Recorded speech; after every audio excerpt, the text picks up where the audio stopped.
ನಮಸ್ಕಾರ ಸ್ನೇಹಿತರೆ. ಎಲ್ಲ ದೇವಾಲಯಗಳಲ್ಲಿ ದೇವರ ರೂಪದಲ್ಲಿ ಮೂರ್ತಿಯನ್ನು ಪೂಜೆ ಮಾಡ್ತಾರೆ ಎಂಬುದು ಎಲ್ಲರಿಗೂ ತಿಳಿದೇ ಇದೆ. ಆದರೆ ಈ ಒಂದು ದೇವಾಲಯದಲ್ಲಿ ಮಾತ್ರ ಮೂರ್ತಿಯು ಕಲ್ಲಿನ ಬದಲಾಗಿ ನಿಜವಾಗಿಯೂ ಯಾರೋ ಕುಳಿತಿದ್ದಾರೆ ಎಂಬಂತೆ ಭಾಸವಾಗುತ್ತಂತೆ. ಹಾಗೂ ಈ ದೇವರ ವಿಗ್ರಹದ ಹಿಂದಿರುವ ಕೂದಲುಗಳು ನಿಜವಾಗಿಯೂ ಮನುಷ್ಯರಂತೆ ಇವೆಯಂತೆ. ಹಾಗೂ ಈ ವಿಗ್ರಹದ ತಲೆಯ ಹಿಂದೆ ಸಮುದ್ರದ ಅಲೆಗಳ ಶಬ್ದ ಕೇಳಿಬರುತ್ತದೆ ಎಂಬುದು ಎಲ್ಲರ ನಂಬಿಕೆಯಾಗಿದೆ. ಹಾಗೂ ಇನ್ನೊಂದು ಇಂಟ್ರೆಸ್ಟಿಂಗ್ ವಿಷಯ ಏನಂದರೆ, ಆ ದೇವಸ್ಥಾನದ ಗರ್ಭಗುಡಿಯಲ್ಲಿ ಇರುವ ದೇವರ ಮೂರ್ತಿಗೆ ಶೆಕೆ ಆಗುತ್ತಂತೆ. ಆದ್ದರಿಂದ ಗರ್ಭಗುಡಿಯ ಒಳಗೆ ಫ್ಯಾನ್ಗಳನ್ನು ಹಾಕಿರುತ್ತಾರೆ. ಹಾಗೂ ಇನ್ನೊಂದು ಮುಖ್ಯ ವಿಷಯ ಏನೆಂದರೆ, ನಮ್ಮ ದೇಶದಲ್ಲಿಯೇ ಅತಿ ಹೆಚ್ಚು ಸಂಪತ್ಭರಿತವಾದ ಹಾಗೂ ಶ್ರೀಮಂತ ದೇವಾಲಯವಾಗಿದೆ. ಈ ದೇವಾಲಯದ ವಾರ್ಷಿಕ ಆದಾಯ ಸುಮಾರು 8,000 ಕೋಟಿ ರೂಪಾಯಿಗಳು. ಹಾಗಾದರೆ ಇಷ್ಟೆಲ್ಲ ರಹಸ್ಯಗಳನ್ನು ಹಾಗೂ ನಿಗೂಢತೆಯನ್ನು ಹೊಂದಿದ ಆ ದೇವಾಲಯ ಆದರೂ ಯಾವುದು? ಜೊತೆಗೆ ಈ ಮೇಲಿನ ಎಲ್ಲ ನಿಗೂಢ ವಿಚಾರಗಳನ್ನು ಈ ವಿಡಿಯೋದಲ್ಲಿ ಸಂಪೂರ್ಣವಾಗಿ ತಿಳಿದುಕೊಳ್ಳೋಣ ಸ್ನೇಹಿತರೆ. ಆದ್ದರಿಂದ ಬೇಗನೆ ನಮ್ಮ ಚಾನಲ್ಗೆ ಸಬ್ಸ್ಕ್ರೈಬ್ ಮಾಡಿಕೊಳ್ಳಿ ಸ್ನೇಹಿತರೆ. ಈ ದೇವಾಲಯದ ಹೆಸರು ಶ್ರೀ ತಿರುಪತಿ ತಿಮ್ಮಪ್ಪ ದೇವಾಲಯ. ಈ ದೇವಾಲಯವು ನಮ್ಮ ಕರ್ನಾಟಕದಲ್ಲಿ ಇಲ್ಲ, ಇದು ಇರುವುದು ಆಂಧ್ರ ಪ್ರದೇಶದಲ್ಲಿ. ಸ್ನೇಹಿತರೆ, ನಾನು ನಿಮಗೆಲ್ಲ ಒಂದು ಪ್ರಶ್ನೆಯನ್ನು ಕೇಳ್ತೇನೆ. ನೀವು ಪ್ರತಿದಿನ ಅಥವಾ ವಾರದಲ್ಲಿ ಒಂದು ಬಾರಿಯಾದರೂ ದೇವಾಲಯಕ್ಕೆ ಭೇಟಿ ಕೊಡೋರಾಗಿದ್ದರೆ ನಿಮಗೆ ತಿಳಿದಿರುತ್ತೆ. ಅದೇನೆಂದರೆ, ನೀವು ಈ ದೇವಾಲಯದ ಒಳಗೆ ಹೋಗಿ ದೇವರ ಮುಂದೆ ನಿಂತು ದರ್ಶನ ಪಡೆಯೋಕೆ ಎಷ್ಟು ಸಮಯ ಆಗುತ್ತೆ? ಉದಾಹರಣೆಗೆ 10 ನಿಮಿಷ ಅಥವಾ 20 ನಿಮಿಷ ಅಥವಾ 1 ಗಂಟೆ.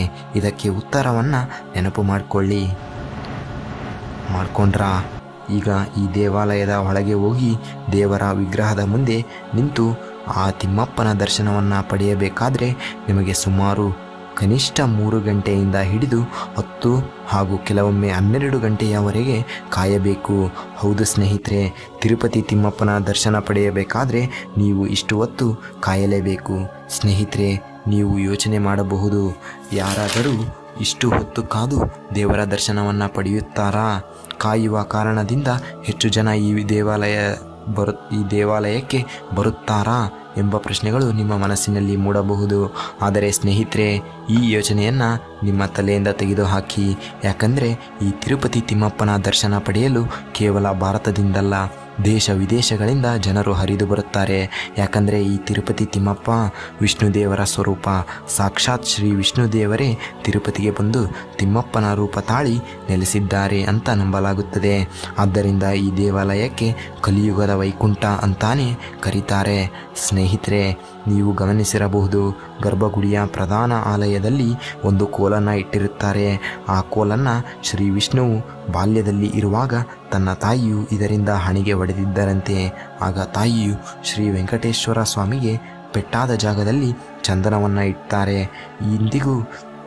ಇದು ಇಂದಿಗೂ ಮುಂದುವರೆದುಕೊಂಡು ಬಂದಿದ್ದು, ಇಂದಿಗೂ ಶ್ರೀ ವೆಂಕಟೇಶ್ವರ ಸ್ವಾಮಿಯ ಮೂರ್ತಿಗೆ ಚಂದನದ ಲೇಪನವನ್ನು ಮಾಡ್ತಾರೆ. ಹೌದು ಸ್ನೇಹಿತರೆ, ತಿರುಪತಿ ತಿಮ್ಮಪ್ಪನ ವಿಗ್ರಹದ ಹಿಂದೆ ಇರುವ ತಲೆಯ ಕೂದಲುಗಳು ನಿನ್ನೆ ಮೊನ್ನೆಯದ್ದಲ್ಲ. ಈ ಕೂದಲುಗಳು ಸಾವಿರಾರು ವರ್ಷಗಳಿಂದ ಹಾಗೆಯೇ ಇವೆ. ಆದರೆ ಇಲ್ಲಿಯವರೆಗೂ ಆ ತಲೆ ಕೂದಲುಗಳು ಸುಕ್ಕುಗಟ್ಟಿಲ್ಲ. ಹಾಗೂ ಆ ತಿರುಪತಿ ತಿಮ್ಮಪ್ಪನ ವಿಗ್ರಹದ ಹತ್ತಿರ ತಲೆಯನ್ನು ಕೊಟ್ಟರೆ ನಿಮಗೆ ಸಮುದ್ರದ ಅಲೆಗಳ ಶಬ್ದ ಕೇಳಿಸುತ್ತಂತೆ. ದೇವಾಲಯದಲ್ಲಿ ನಿಶ್ಶಬ್ದವಾಗಿ ನಿಂತು ನೋಡಿದರೆ ನಾವು ಸಮುದ್ರದ ಮಧ್ಯದಲ್ಲಿ ನಿಂತಿದ್ದೇವೆ ಎನ್ನುವ ಭಾವನೆ ಬರುತ್ತದೆ ಎಂದು ಅಲ್ಲಿನ ಅರ್ಚಕರು ಹಾಗೂ ಭಕ್ತಾದಿಗಳು ಹೇಳ್ತಾರೆ ಸ್ನೇಹಿತರೆ. ಇನ್ನೊಂದು ವಿಷಯ ಏನಂದರೆ, ತಿರುಪತಿಗೆ ಬಂದು ದೇವರ ಮುಂದೆ ನಿಂತು ಏನಾದರೂ ಕೇಳಿಕೊಂಡ್ರೆ ಅದು ಆಗಿಯೇ ಆಗುತ್ತಂತೆ. ಹಾಗೂ ತಮ್ಮ ಈಡೇರಿಕೆಗಳು ನೆರವೇರಿದ ಮೇಲೆ ಪುನಃ ದೇವಾಲಯಕ್ಕೆ ಬಂದು ಸ್ವಾಮಿಗೆ ಮುಡಿಯನ್ನು ನೀಡ್ತಾರೆಂಬುದು ಇಲ್ಲಿನ ವಾಡಿಕೆಯಾಗಿದೆ.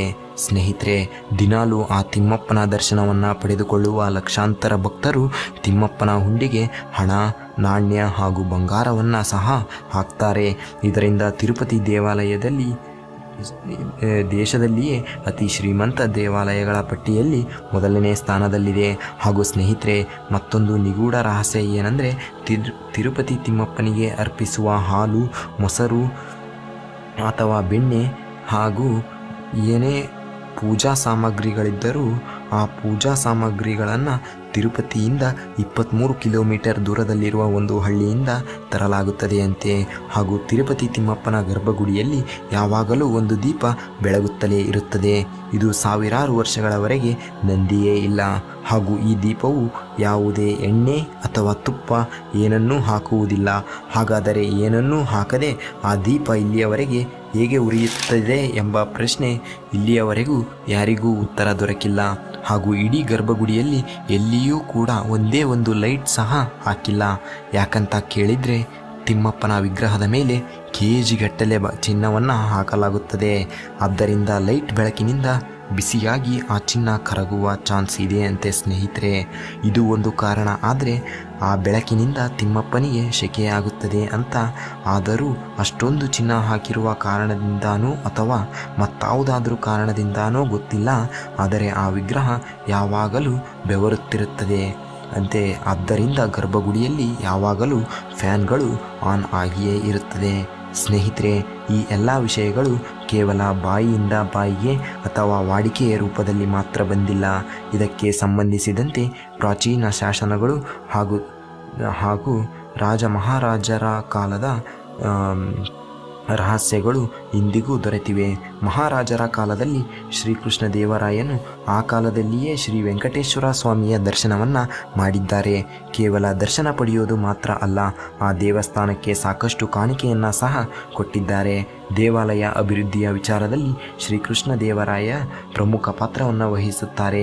ಅದಕ್ಕಾಗಿಯೇ ನೀವು ದೇವಾಲಯದಲ್ಲಿ ಶ್ರೀಕೃಷ್ಣ ದೇವರಾಯನ ಮೂರ್ತಿಯನ್ನು ಇಟ್ಟಿರೋದನ್ನು ಈಗಲೂ ನೋಡಬಹುದು. ಹಾಗೂ ಸ್ನೇಹಿತರೆ, ದೇವಸ್ಥಾನದಲ್ಲಿ ಬಳಸಲ್ಪಡುವ ಹೂವುಗಳನ್ನು ಅಲ್ಲಿಂದ ಹೊರತರುವುದಿಲ್ಲ. ಏಕೆಂದರೆ ಗರ್ಭಗುಡಿಯ ಹಿಂಭಾಗದಲ್ಲಿರುವ ಚಿಕ್ಕ ಜಲಪಾತ ಹೊಂದಿದ್ದು ಗರ್ಭಗುಡಿಯಿಂದ ನೀರು ನೇರವಾಗಿ ಕೆಳಕ್ಕೆ ಧಾವಿಸುತ್ತದೆ. ಈ ನೀರಿನ ಮೂಲಕವೇ ಎಲ್ಲ ಹೂವುಗಳನ್ನು ವಿಸರ್ಜಿಸಲಾಗುತ್ತದೆ. ಹಾಗೂ ಈ ಹೂವುಗಳು ಇಲ್ಲಿಂದ ಸಾಗಿ ದೇವಾಲಯದಿಂದ 23 ಕಿಲೋಮೀಟರ್ ದೂರದಲ್ಲಿರುವ ವೇರ್ಪಡು ಎಂಬ ಸ್ಥಳದಲ್ಲಿ ಕಾಣಸಿಗುತ್ತವೆ. ಈ ಹೂವುಗಳಿಗಾಗಿ ಭಕ್ತರು ಇಲ್ಲಿ ಕಾಯುತ್ತಿರುತ್ತಾರೆ. ಪ್ರತಿ ಗುರುವಾರದಂದು ನಡೆಯುವ ನಿಜರೂಪ ದರ್ಶನದ ಕಾರ್ಯಕ್ರಮದಲ್ಲಿ ಸ್ವಾಮಿಯ ವಿಗ್ರಹಕ್ಕೆ ಪೂರ್ತಿಯಾಗಿ ಗಂಧನದ ಲೇಪನ ಮಾಡ್ತಾರೆ. ಹಾಗೂ ಅದು ಒಣಗಿದ ನಂತರ ಅದನ್ನು ಸಿಪ್ಪೆಯ ರೂಪದಲ್ಲಿ ತೆಗೆಯುತ್ತಾರೆ. ಆಗ ಸ್ವಾಮಿಯ ಎದೆಯ ಭಾಗದಲ್ಲಿ ಶ್ರೀ ಲಕ್ಷ್ಮೀ ದೇವಿಯ ರೂಪ ಕಾಣುತ್ತದೆ ಅಂತೆ. ಇವೆಲ್ಲ ತಿರುಪತಿ ತಿಮ್ಮಪ್ಪನ ದೇವಾಲಯದಲ್ಲಿ ನಡೆಯುವ ನಿಗೂಢ ಹಾಗೂ ರಹಸ್ಯಕರ ವಿಷಯಗಳಾಗಿವೆ ಸ್ನೇಹಿತರೆ. ಇದಾಗಿತ್ತು ಇಂದಿನ ವಿಡಿಯೋ. ಈ ವಿಡಿಯೋದಿಂದ ನೀವೇನಾದರೂ 1% ಆದರೂ ಕಲಿತಿದ್ರೆ ಈ ವಿಡಿಯೋಗೆ ಲೈಕ್ ಮಾಡಿ. ನಮಸ್ಕಾರ, ಧನ್ಯವಾದಗಳು ಸ್ನೇಹಿತರೆ.